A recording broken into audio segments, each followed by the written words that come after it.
La collaboration permet de construire une nouvelle forme d'apprentissage, basée sur la bienveillance et l'écoute. Elle se fait à tous les niveaux. La communication tient une part centrale. Au sein d'un groupe, chacun donne ses idées, la leçon peut même mener à un débat. Le travail en groupe permet aussi de nous entraider en nous posant mutuellement des questions. C'est là que la complémentarité est essentielle et qu'elle nous permet de nous dépasser. Lorsque quelqu'un ne comprend pas ou est en retrait, les autres membres du groupe ont le devoir de l'aider. Pour une bonne gestion et entente au sein du groupe, chacun doit participer et effectuer les tâches qui lui sont confiées. L'enseignement à pédagogie transversale change d'un apprentissage traditionnel car nous sommes plus actifs, en mouvement, en train de réfléchir à de nouvelles idées qu'on pourrait apporter à notre groupe. Le cours devient plus convivial. La collaboration prépare les élèves au monde de demain.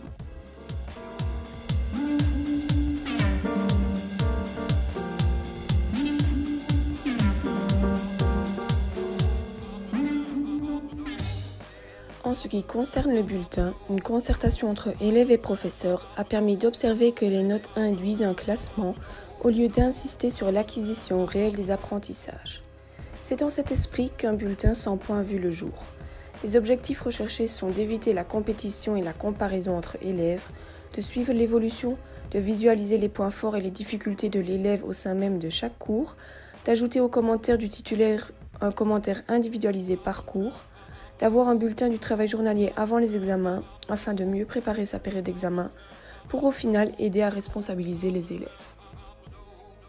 Le bulletin est visuel et littéraire. Il y a 6 appréciations différentes qui évitent les notes parfois anxiogènes pour certains.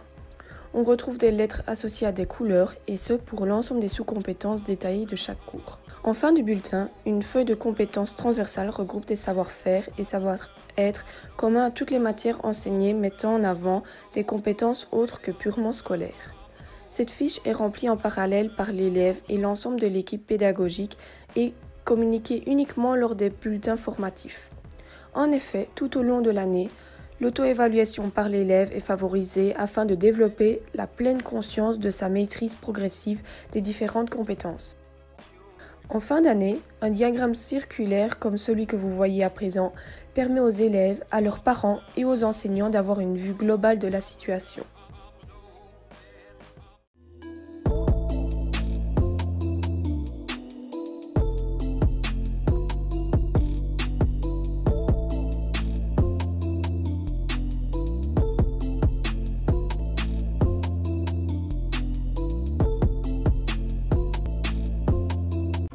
Les cours sont donnés dans des grands espaces. 2 locaux sont entièrement consacrés à ces classes.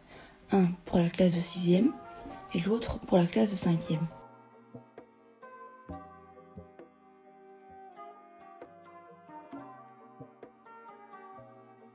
L'aménagement des locaux a été réalisé par les élèves et les professeurs. Le local des 5e, par exemple, était complètement dépourvu de lumière naturelle.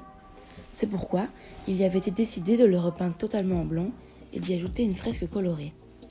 Un canapé ou des tables manches debout sont également installés dans des locaux afin de permettre à chacun de trouver la posture la plus appropriée pour travailler de manière optimale. La dernière étape de l'aménagement consistait à la personnalisation de tables rondes. Chaque groupe d'élèves a décidé de la manière dont sa table allait décorer pour les 2 années à venir.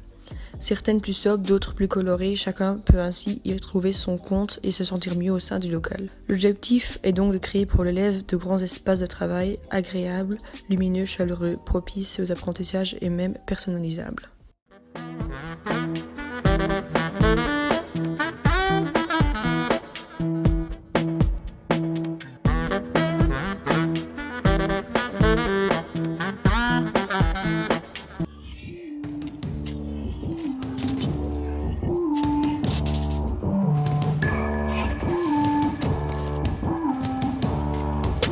Le travail autonome raréfie les situations où le professeur se retrouve seul face au groupe classe.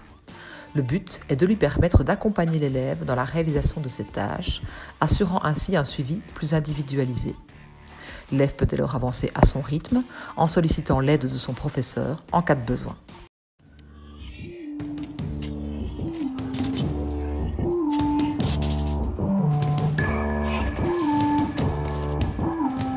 En effet, l'autonomie permet d'apprendre à nous autodiscipliner étant donné que nous sommes les seuls maîtres de nos travaux à rendre pour une date fixe.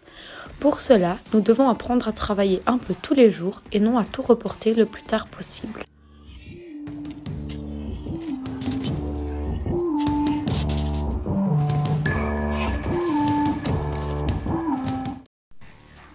En effet, être autonome signifie à la fois que l'élève peut avancer à son propre rythme, mais aussi qu'il a les clés en main pour apprendre davantage par lui-même. Les cours sont disponibles en version papier, informatique ou sous forme de vidéo. L'élève sait ce qui lui est demandé et peut faire et refaire les exercices lui permettant de s'assurer la maîtrise de la matière tout en peaufinant ses connaissances.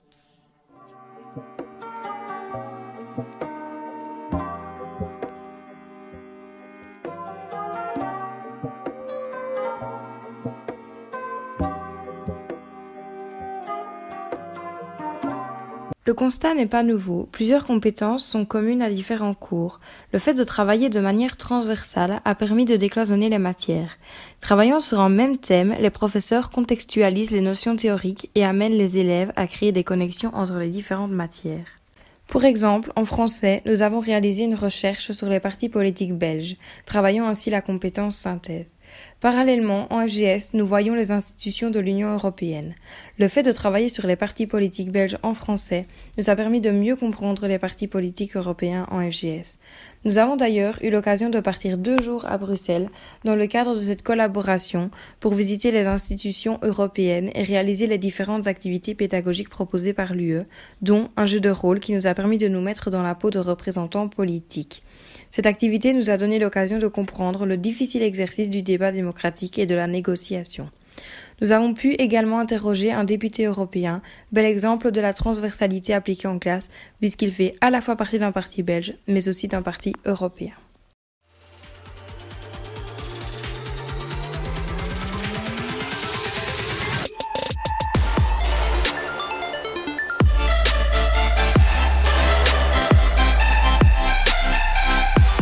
Je me suis intéressée à ces nouvelles pédagogies par choix et par besoin de réagir face à cette génération Z que j'avais en face de moi.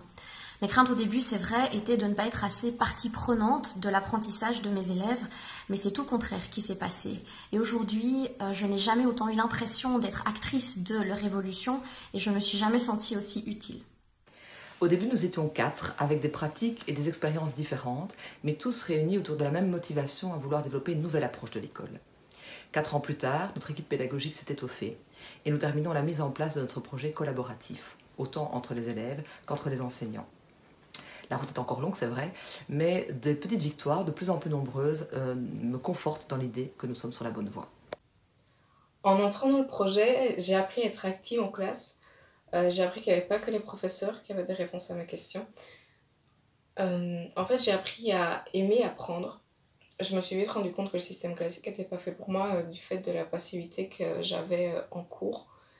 Et je pense que sans cette pédagogie active et transversale, mes 2 dernières années à l'école auraient été plus compliquées au niveau de ma réussite. Hello, je m'appelle Clara. Je tenais à vous dire que tout ce qui a été dit précédemment est correct et que les professeurs sont très enthousiastes pour ce projet. Et ce qui me plaît le plus, c'est qu'on peut vraiment travailler chacun à son rythme. Néanmoins, le début de l'année n'a pas été facile car il a fallu s'adapter à cette nouvelle manière de travailler. On a dû également s'habituer à ne plus avoir de points au bulletin, mais seulement des appréciations, et cela m'a beaucoup tracassé au début. Mais après quelques mois, je me suis sentie fort à l'aise et je suis convaincue que cette nouvelle pédagogie me convient.